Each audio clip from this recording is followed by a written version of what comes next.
Friends, आदाब, नमस्कार। मैं जेपी शरण। स्वागत है क्राइम दी एंड तक। उम्मीद है आप स्वस्थ होंगे और अपने परिवार के साथ खुश होंगे। फ्रेंड्स, आज की कहानी कुछ अलग होने वाली है। इस कहानी में आपको ये कहानी सुनकर आपके रोंगटे खड़े होने वाले, क्योंकि ये कहानी है एक ऐसे परिवार की जो पूरा परिवार था।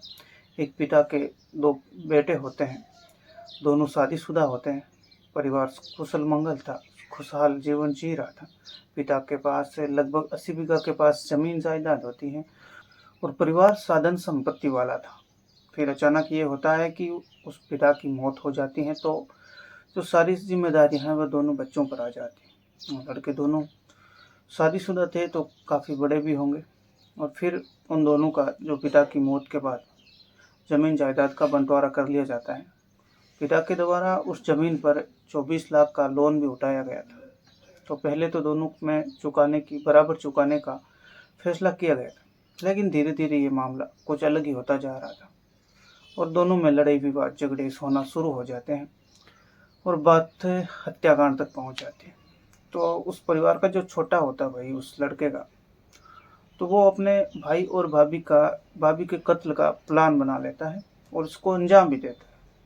करना तो वो 2 ही कत्ल चाहता था, लेकिन इस कत्ल और हत्याकांड में कुल 6 जनों की जान जाती है। अपने भैया और भाभी के कत्ल में वो अपनी माँ का भी कत्ल कर देता है। साथ ही साथ अपने भाई और भाभी के 3 बच्चों को भी वो मौत के घाट उतार देता है। उत्तर प्रदेश के सीतापुर के गांव पालापुर में हुए एक सामूहिक हत्याकांड ने सबको दहला कर रख दिया था। उस मकान में कत्ले आम की वारदात बेशक 10 और 11 मई को हुई थी, लेकिन इस वारदात की तैयारी कातिल 10 से 15 दिन पहले ही कर लेता है। कातिल कोई और नहीं होता बल्कि घर का छोटा बेटा अजीत सिंह होता है। लेकिन उस रात हालात कुछ ऐसे बने कि एक एक करके न सिर्फ भैया और भाभी को, बल्कि अपनी बुजुर्ग माँ के साथ साथ भैया और भाभी के जो 3 छोटे छोटे बच्चे थे उनकी भी वो हत्या कर देता है। वो छोटे बच्चों को भी नहीं बख्शता और इस हत्याकांड में कुल 6 लोगों की जान जाती है। अजीत ने अपने भैया और भाभी की हत्या करने के लिए वारदात से करीबन 15 दिन पहले ही एक केमिस्ट की दुकान से नींद की गोलियां खरीद ली थी, जिनको वो वारदात से पहले सबके खाने में मिलाना चाहता था, ताकि सारे लोग गहरी नींद में सो जाए और उसके लिए भैया और भाभी का कत्ल करना आसान हो जाए। लेकिन कहानी में ट्विस्ट तब आता है जब सारी तैयारी के बावजूद 10 मई की रात को अनुराग और उसका परिवार डिनर करने के लिए मना कर देता है। असल में अनुराग, उसकी पत्नी और 3 बच्चे उस रात घर से बाहर गए हुए थे और वहीं बाहर ही उन्होंने डिनर कर लिया था। अब घर में अजीत सिंह पीछे उनकी खिचड़ी में वो गोलियां मिलाकर वो खाने के लिए रख देता है और अपने भाई और भाभी के लौटने का इंतजार करने लगता है। लेकिन घर में आने के बाद सबने बताया कि वो रात का खाना बाहर से खाकर आए और इसलिए वो डिनर नहीं करेंगे, जिससे अजीत सिंह को अपनी प्लानिंग में पहला झटका लगता है। उसे समझ आ गया कि अगर घर वालों ने नींद की गोलियां वाली खिचड़ी नहीं खाई तो भैया भाभी का कत्ल करना उसके लिए आसान नहीं होगा, क्योंकि उनकी नींद जल्द खुल जाएगी। लेकिन इसके बावजूद वो अपने प्लान पर अड़ा रहा और उसी रात उसने वारदात को अंजाम देने का वो फैसला कर लेता है। अब होता यूँ है कि रात के करीबन 2 बजे अजीत ने करीब 2 बजे पहली मंजिल पर बने प्रियंका और उसके बच्चों के बेडरूम का जो मेन स्विच था वो बंद कर दिया, जिसकी वजह से एसी और पंखे सब बंद हो गए और नींद खुलने की वजह से प्रियंका कमरे से बाहर आ जाती है। अजीत इसी मौके का इंतजार कर रहा था। उसकी पहले तो अनुराग और प्रियंका के साथ चल रहे जमीनी विवाद को लेकर कहासुनी हुई थी। फिर उसने अपनी भाभी प्रियंका को अपने तमंचे 315 से वो उसे गोली मार देता है और प्रियंका की मौके पर ही मौत हो जाती है। इस एक फायरिंग के साथ शुरू होती है 6 कत्लों के खौफनाक सिलसिले की शुरुआत। गोले की आवाज़ सुनकर बगल में सो रही अजीत और अनुराग की बड़ी माँ, बुजुर्ग माँ सावित्री, जो अजीत सिंह की माँ होती है, उन्होंने देखा कि घर की जो बड़ी बहू है उसको अजीत ने गोली मार दी। अपनी माँ को वहाँ पर मौजूद देखकर अजीत सिंह घबरा जाता है और घबराहट में वो अपनी ही माँ को टारगेट कर लेता है और फिर अपनी माँ के सिर पर वो हथौड़े से वार कर उनकी भी जान ले लेता है। अब तक अजीत के सर पर खून सवार हो चुका था। 2 कत्ल करने के बाद अब वो अपने भाई अनुराग को जान से मारना चाहता था। क्योंकि उसे लगता था कि प्रॉपर्टी और लोन को लेकर भैया और भाभी के रवैये के चलते ही उसकी जिंदगी में ये सारी परेशानियां आई है। तो 2 कत्ल करने के बाद सीधे वो अपने भाई के कमरे में जाता है और वहाँ अपने भाई को सोया हुआ देखकर उसके सिर पर वो एक गोली मार देता है और एक फिर सीने में गोली मार देता है। इस तरह चंद मिनटों में ही 3-3 कत्ल की वारदात को अंजाम दिया जाता है। अजीत ने आधी रात को अनुराग और प्रियंका की बड़ी बेटी होती है आसना, उसे उठाकर ये समझाने की कोशिश करता है कि उसके पापा यानी अनुराग ने ही उसकी माँ और दादी की हत्या कर दी और खुद को गोली मारकर उसने भी आत्महत्या कर ली। लेकिन आसना यह बात सुनकर बुरी तरीके से घबरा जाती है और जोर जोर से रोने और चिल्लाने लगती है। इसके साथ ही बाकी के 2 बच्चों की भी नींद खुल जाती है और वो भी रोने लगते हैं। और तब अजीत ने वो किया जो करने से पहले कोई शैतान भी 100 बार सोचेगा। पहले तो उसने अनुराग के कमरे में ही उसकी ही बेटी आसना को एक गोली मारी जो उसके गले में जाकर लगी और इसके बाद एक-एक करके वो तीनों बच्चों को घर की छत पर ले जाता है और वहां से सीधे वो जमीन पर फेंक देता है, जिससे तीनों बच्चों के हाथ पांव टूट जाते हैं। आसना की तो खैर पहले ही मौत हो चुकी थी, लेकिन बाकी के 2 बच्चे पूरी तरीके से दर्द से तड़प रहे थे। तब अजीत ने उनकी मौत निश्चित करने के लिए नीचे आकर फिर से उन पर हथौड़ों से वार किया। लेकिन तकदीर का खेल देखिए, ऊपर से नीचे फेंकने और हथौड़े से वार करने के बाद भी वो बच्चे तत्काल नहीं मरे। उनकी जान उस वक्त नहीं गई, बल्कि वो सुबह तक वहां तड़प रहे थे। इधर इधर रात के अंधेरे में अपने ही घर में मौत का कोहरा मचाने के बाद अजीत ने एक-एक कर अपनी पत्नी, विभा, रिश्तेदारों और गांव वालों को फोन करना शुरू कर दिया और सबको बताया कि उसके भैया अनुराग ने ही पूरे परिवार की हत्या कर खुद को गोली मार ली। लेकिन सुबह 5 बजे पड़ोस में रहने वाली एक महिला की नींद खुलने पर जब वो टहलने के लिए बालकनी में आई, तो अनुराग और अजीत के घर का मंजर देखकर वो घबरा जाती और बुरी तरीके से चीखने चिल्लाने लगती। इससे गांव वालों की भी नींद खुल जाती है और वो मौके पर पहुंच जाते हैं, जिसके बाद लोग अनुराग की कार से दोनों बच्चों को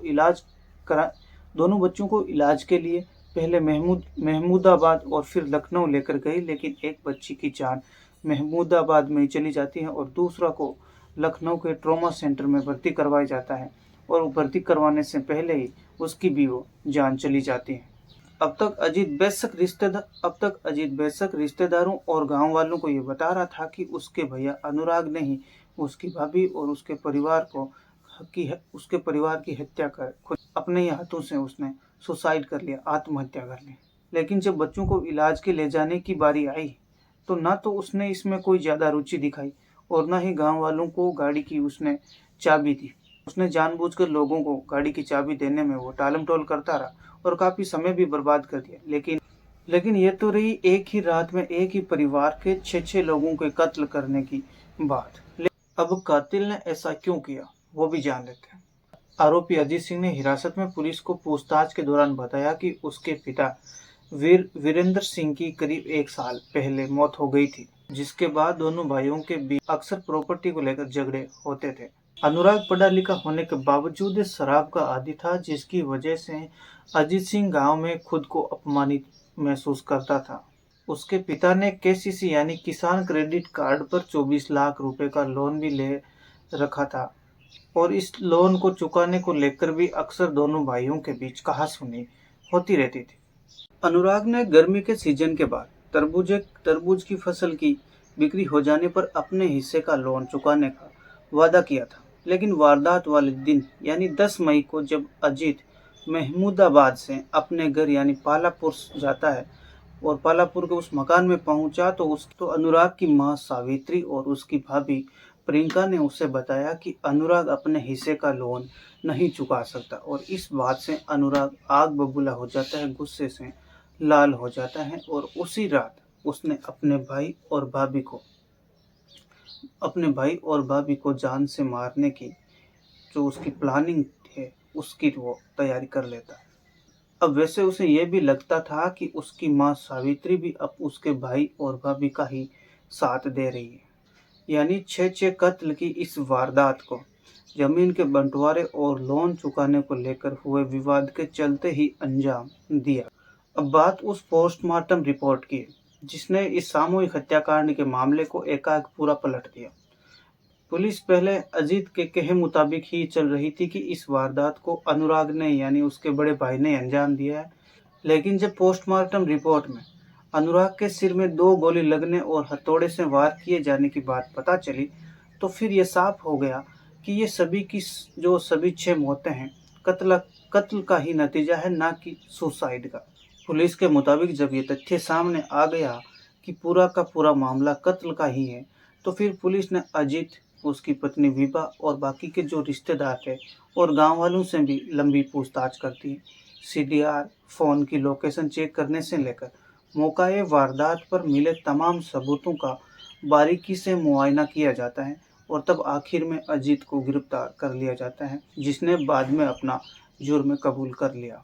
पुलिस की माने तो इस वारदात को अकेले अजीत ने ही अंजाम दिया था, उसके साथ कोई और नहीं था, क्योंकि उस रात मौकाए वारदात पर और किसी के मौजूद होने के कोई भी सबूत पुलिस को नहीं मिले।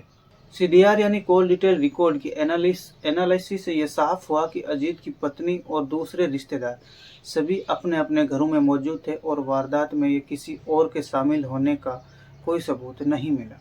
मौकाए वारदात पर इस हत्याकांड के दौरान कोई दूसरा मोबाइल नंबर भी एक्टिव नहीं था, इसलिए तमाम सबूत और सुराग कातिल अजीत के खिलाफ थे और पुलिस उसे हिरासत में लेकर फिर उसे कोर्ट में पेश करती है, जहां उसे सजा सुनाई जाती है।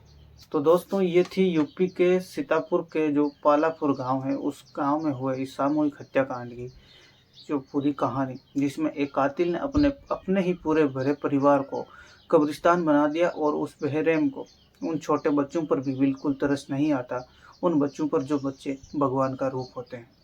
दोस्तों, इस तरह के जो साइको किलर होते हैं वो कहीं और नहीं बल्कि हमारे ही आसपास मौजूद होते हैं, हमारे समाज में, हमारे परिवार में। बस ज़रूरत है तो उनसे बचकर रहने की ज़रूरत है। आज की कहानी में बस इतना ही। मिलते हैं किसी अगली और क्राइम स्टोरी में। आपसे दिली गुजारिश है कि आप जहाँ भी रहें सावधान रहें, सुरक्षित रहें और अपने परिवार का ख्याल रखें। जय हिंद, वंदे मातरम।